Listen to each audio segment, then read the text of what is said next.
Assalamualaikum warahmatullahi wabarakatuh to our lecturer, Dr. Muhammad Fairuz bin Yusof. Today our group will be presenting about geopark in Malaysia. So before we start with our presenting, I would like to introduce myself and my fellow member. For the first presenter, Abdul Zaki bin Zubaidi. Second presenter, Abdi Irfan Nafidin bin Abu Bakar. Third presenter, Muhammad Fahmi bin Cimuni. Fourth presenter, Muhammad Syukri bin Jalal. And lastly, it's me, Muhammad Aziz Fahmi bin Zainuddin. I will presenting about conclusion. Assalamualaikum warahmatullahi wabarakatuh. My name is Abdullah Zaki bin Zubaidi and my metric number is DF200084. So we start our presentation with introduction. A geopark is defined as a territory with a particular geological heritage of international significant rarity or aesthetic appeal, which is developed as part an integrated concept of conservation, education and local economic development by UNESCO Global Geopark Network 2006. A geopark is designed with a focus on three main components: protection and conservation, tourist-related infrastructural development, and socio-economic development using a sustainable territorial development strategy. The concept is consistent with the trend integrating science and culture while recognizing the importance of preserving the unique of the physical landscape. Heritage sites within the geopark can be related not only to geology but also to archaeology, ecology, history and culture.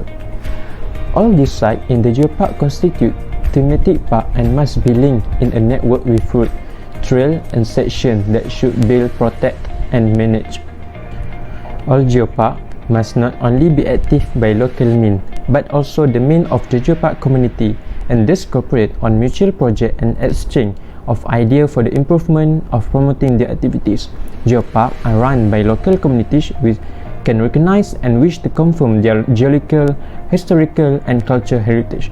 Geopark give a local a sense of pride in their region and strengthen their identification with the area.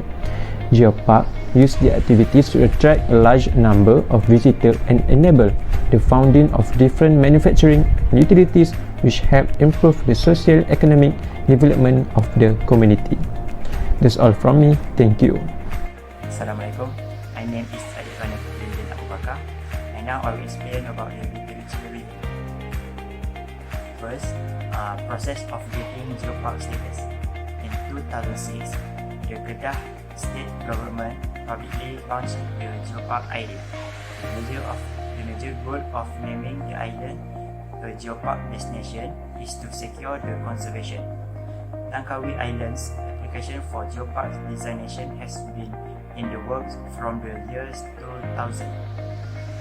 The plan was presented to the Langkawi Development Authority (LADA) for consideration together with a geopark proposal developed by a local research university, which is University Kebangsaan Malaysia (UKM). Since 1996, LADA and UKM have collaborated on research and consultation related to Langkawi's natural resources for tourist purpose. Next is branding Langkawi as Geopark Malaysia.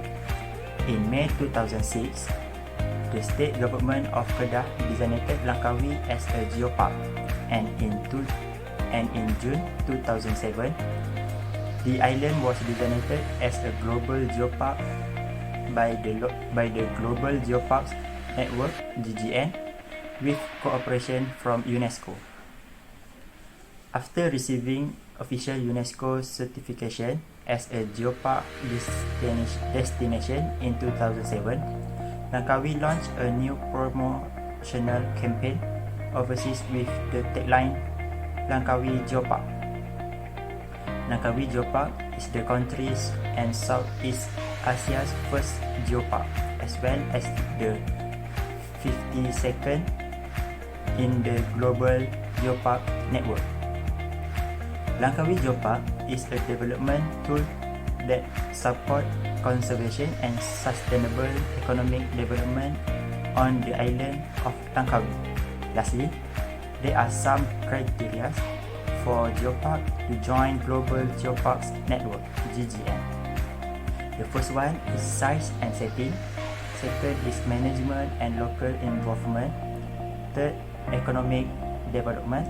Fourth is education. The fifth, protection and conservation. And the last one is the global network. That's all from me. Thank you.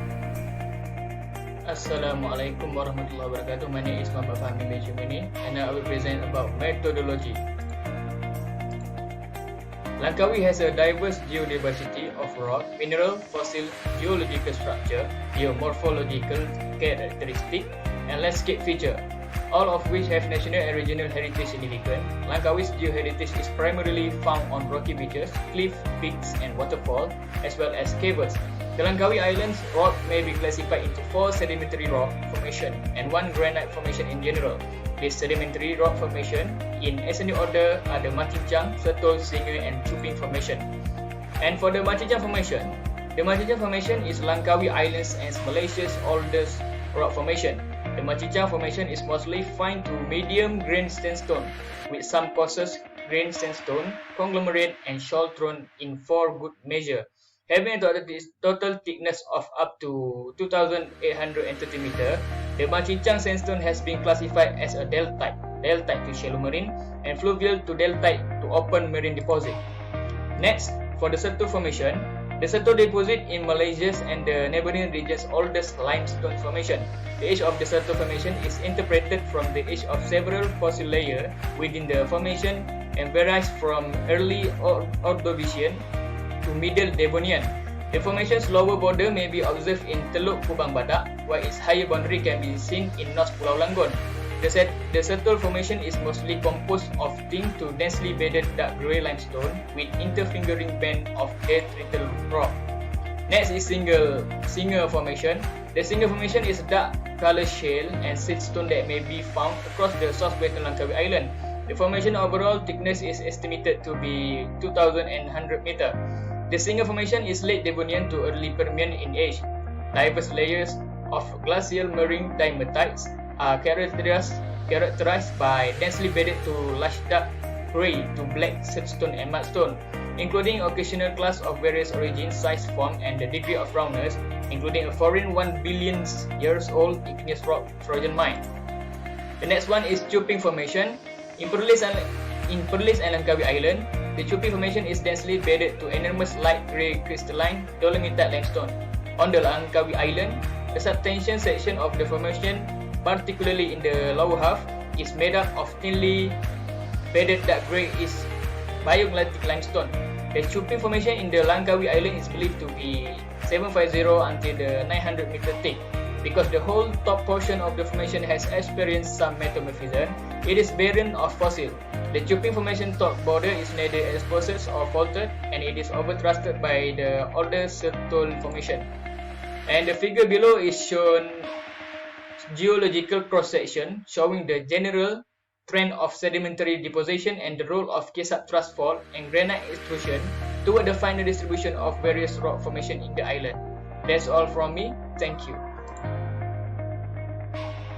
Assalamualaikum warahmatullahi wabarakatuh. My name is Muhammad Shukri bin Jalal and I'll be presenting about the discussion and result of our project. So, in this topic, we will be discuss about the importance of geopark to the public and also to the researchers. And firstly, the importance of geopark to the public is geopark status will kickstart a new cycle of rehabilitation of in Langkawi, both through the creation of jobs, through geopark-based activities and the rise in tourism money for both foreign and also domestic tourists. They also feel that its presence of geopark will offer value to the local community and Langkawi as a whole, especially for individuals involved in tourism-related industries such as taxi drivers, food stall operators, and souvenir shop owners. Then, other importance of Langkawi Geopark for public is it had assisted the fishermen in maintaining their traditional fishing activities. They can add some commercial activities along the fishing activities such as offering boat services to tourists for island hopping or island cruises around the Langkawi Island. And then, The fishermen committee also will receive important training related to geoheritage of their area, so they can get valuable skills and also information regarding managing the geoforest parks activities. Besides the local, the tourists that came to Langkawi Island also can learn a lot about geology. For example, they can learn about the formation of rocks and the types of rocks and mineral, and also more. Next, I will explain the importance of geopark to the researchers.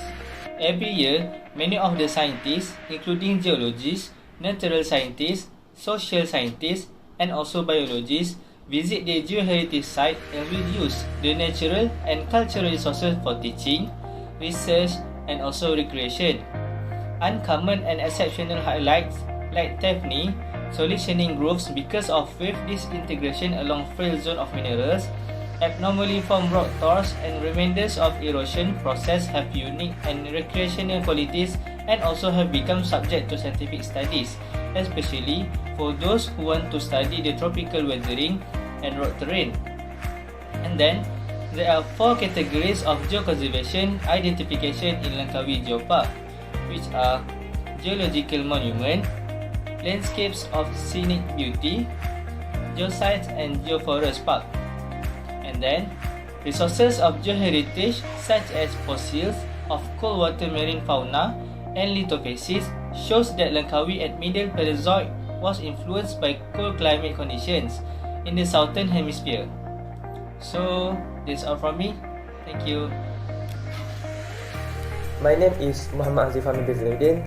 I will be presenting about conclusion that we get from this case study. In conclusion, this study was a first attempt to understand what geological in Malaysia that make it attraction for in the eye of worldwide. Langkawi Geopark comprises significant geological features such as cave, weathering product, and ocean that give tourist attraction. It is important to all parties, either individual or government, to take care our geopark because it contributes in increase our economic development for our country.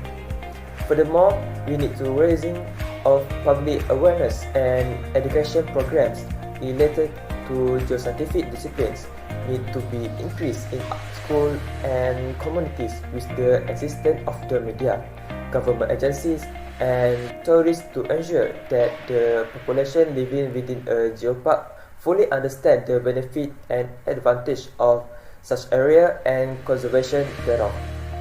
A geopark also increases the local economy by promoting geotourism and conservation activities. Geopark manager work with the private sector and local merchants, tour operator, lodging facilities, and restaurant and producer to promote the welfare of indigenous population through innovative activities and consultation. They also involve communities in conservation and educational effort, as well as transmission of indigenous knowledge. Lastly, as Malaysian, we need to ensure that the geopark in Malaysia need to be preserved because as the